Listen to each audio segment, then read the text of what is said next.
dans l'Annonciation. L'ange de lumière et de douceur, le modeste foyer de Nazareth, la virginité consacrée de la fiancée de Joseph. Et voici qu'une autre profondeur apparaît, la docilité de cœur de l'élu de Dieu. La docilité est l'intelligence des enfants. Elle est cette disponibilité de l'esprit à l'enseignement d'un maître autorisé, la vigueur, la souplesse de l'intelligence qui se laisse guider sur le chemin de la vérité. Or, la docilité trouve à l'Annonciation une expression singulière. L'ange Gabriel est envoyé un peu comme un ambassadeur de Dieu afin d'obtenir le consentement de Marie, car les dons de Dieu aux hommes veulent être reçus par des hommes, par un esprit éveillé. Ils réclament la collaboration de la raison. Aussi, la Vierge devait offrir à Dieu un consentement réfléchi et pleinement humain. C'est pourquoi la première attitude de Marie à l'arrivée de l'ange fut celle de l'admiration et de la réflexion. Saint Luc en est manifestement touché.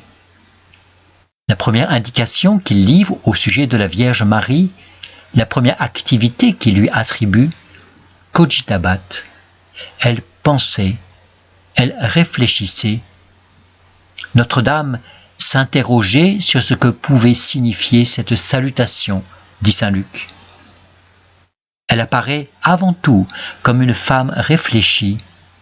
Sa docilité est totale, mais intelligente.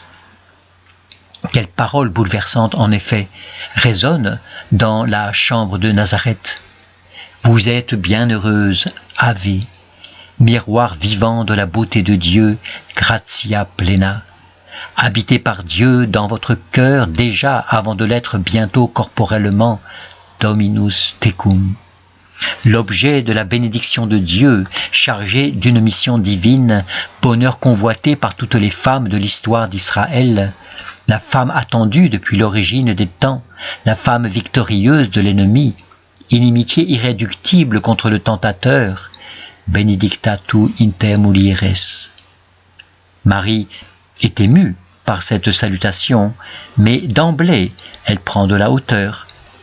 Elle veut éviter un double écueil, celui de la légèreté d'Ève, qui se laissa charmer par les paroles du serpent, et à l'inverse, celui de l'indocilité pusillanime de Zacharie. Voici ce qu'en dit saint Ambroise.